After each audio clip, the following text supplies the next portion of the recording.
Welcome back to another edition of Nuevotec, all over the salsa scene. Right now, we're in a basement, locked away, and we've got about I don't know, 5 or 10 minutes just to talk to a couple special people that came all the way from not London. You'll get smacked if you say that. Where are you guys from? We're from Birmingham. I'll say that again. We're from Birmingham. Don't get it twisted. All right, we're here with MelC and Steve. Steve, I don't have. We need an acronym for you because we've got the MelC, the MC. What do you? Salsa-Central, Steve. I like, yes, Salsa-Central Steve. All right, well, first of all, we're here, one, because we were just privy to a great show by a gentleman by the name of Pulpo, Gilberto Pulpo Colon, Jr., and right now we're actually here just to talk a little bit about another site out there that is here, to bring salsa to people who might not know about it and to hopefully create a stronger connection to people who do know about it. Mel, why don't you tell us a little about yourself and how you got started and what you do? Yeah, I started dancing around about 1999, in the summer of 1999, and really enjoyed salsa. Didn't really know anything about it previously, just that it was some kind of sauce that you dip your chips in. I'm sure you've heard that plenty of times.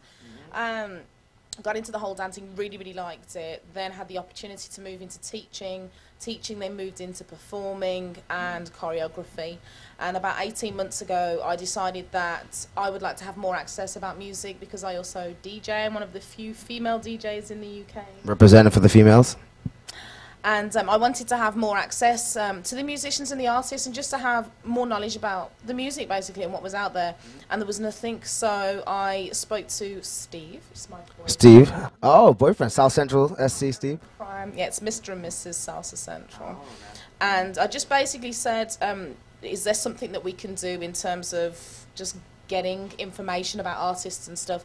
And it was originally, it was going to be a directory, wasn't it? It's going to be like a directory of teachers, artists, clubs, something that was searchable on the net. But as with a lot of projects, it just became modular and then expanded. And it's still in its infancy at the moment. So you're still somewhat in the nation stages, but it's growing steadily, I'm assuming, with your travels? At the moment. Oh, okay, wow, so it's really on the first birthday, on the 1st of June, we're going to relaunch a new improved version. Is there going to be like some sort of Salsa-Central cake? Maybe. Are we invited? If you want to fly over to Birmingham, we'll put you on the guest list. It's not a problem. Guest list. We like guest lists. We like to feel special here. Well, can you tell us a little bit more about the site? What can we find on the site in particular? The site is sections. We have things like interviews on there, and we have reviews, articles, latest news. There's so much stuff on there, and like Steve said, it's growing all of the time. We kind of do a lot of things by trial and error, I guess. Yeah. The strongest areas, I think, are the interviews, because we get into a lot of artists' like personal spaces. Not in an intrusive way, but we went, say, to Chino Nunes' studio, Larry Harlow's apartment, Jimmy Bosch's place. Wow. And then we just spend time and let them tell their story in their own way. So you talk about like problems with mom and stuff? Yeah, things like that. We get deep and personal. I'm about to go check out this site. That's awesome.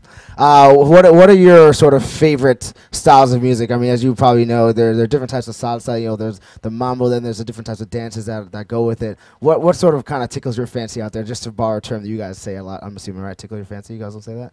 Yeah, she's like, yeah, I'll smack you. Yeah. I'm messing up right now. He is messing up very badly. Say that in London. Yeah. And cut. No, back to Birmingham. Yeah, back to Birmingham. Yeah, well, yes, and moonwalk. For me, I'm quite eclectic in my taste of music. I like mambo. I predominantly dance on too, and I would say my influences, wow, there's just so many great artists to choose from. I mean, I like salsa dura, so I like Jimmy Bosch. I like classic mambo, so I like Tito Puente. Absolutely love Larry Harlow. We love you, Larry, you're so great. Thanks for that talk about mom, by the way. I'm sure they got him real deep with that one. Adalberto Santiago, Sonora Ponciana, so I was really excited to see the Congo player. Yeah. The list is pretty endless, but I love cha-cha as well. Bachata, only a very small fraction. For all Dominican viewers, she didn't mean it. Okay. She didn't mean it. She likes it. She really does. But yeah, mostly mambo, cha-cha, and some Latin jazz. Oh, Latin jazz. And yourself, do you have anything different, or you just follow the girlfriend?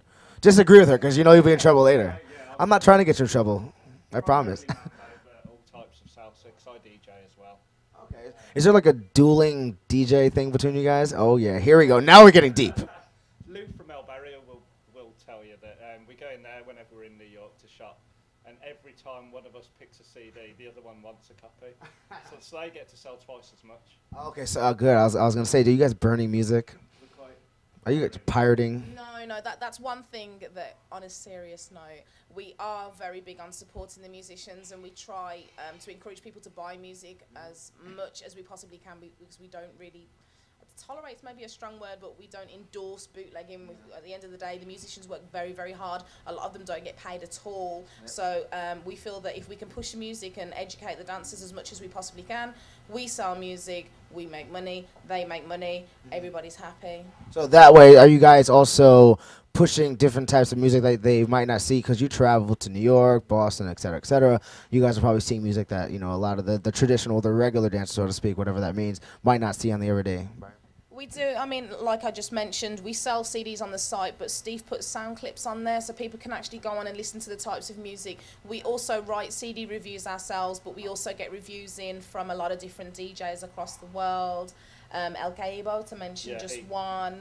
He regularly contributes to the site, so people have access to different CD reviews, honest opinions from the people that are writing them, but they also get to go on and listen to the sound clips so they can make their own minds up, because as a DJ myself, there's nothing worse than wanting to buy a CD and not having the opportunity to listen to it. So again, we're trying to encourage people to listen to the music that way. So where can we find you next? As if we're going to follow. We're not going to stalk you, I promise, but we might. Feel free. We're doing a couple of events in the UK. I think we're in Poland next. So I'm in Hamburg in July. Okay. We're in Poland in October. There's a very big event that I must just mention. Shameless plug. Yeah, it is a completely shameless plug. It's not us that running, but we are actually sponsoring it. 2 events, actually. The first one is an event called Salsa Kingdom. We're very, very fortunate to have Eddie Palmieri and New Swing Sextet being brought over by Henry Knowles in association with a guy called Will. That's salsakingdom.co.uk. The other event that I really... We'll just delete that part. It's just such a big plug. Can I smack him on camera? Yeah, actually you can. Okay. The other event, which we are quite excited about, is the Great British Salsa Experience. I'm teaching at that event. We're very excited because it's something new, the way the format. I don't want to talk about it too much. People can go on and have a look. It's being referred to as GB Sex, which is quite exciting. Don't put it in Google. Put Great British Salsa Experience. You might not get what you're expecting. Or you might. It's run by a promoter called Emma Moore, so if you have the opportunity to check it out, please do. Some great UK and international artists, teachers, performers are going to be at this event, so if Nuevotec want to come over and hang out, you are more than welcome. We're actually the best at hanging out, actually. We're pretty good at that. Last but not least, have you had the opportunity to listen to the CD that they've been handing out at the front door? Yes, we were very, very lucky to be sent a couple of tracks from the album because we work very closely with Chris Soto. He's actually our East Coast guy. He's part of the Salsa-Central team. So he goes out and he films for us and he sends information back to us. It's a fantastic album. For you UK watchers out there, you can buy it from salsa-central.com. That's salsa-central.com. Obviously, if you're here, you should already have bought the CD. Shame on you. And Pulpo is upstairs so you can sign it. But yeah, it's fabulous from what we've heard. It's absolutely fantastic. Great. So, well, MelC and Steve, Salsa-Central. I forgot what you said. It sounded like you said South Central. I thought you were from LA or something like that. But, you know, I'm assuming he said Salsa-Central. Thank you very much for spending time with us here at Nuevotec in the basement, locked up in the underground cellar.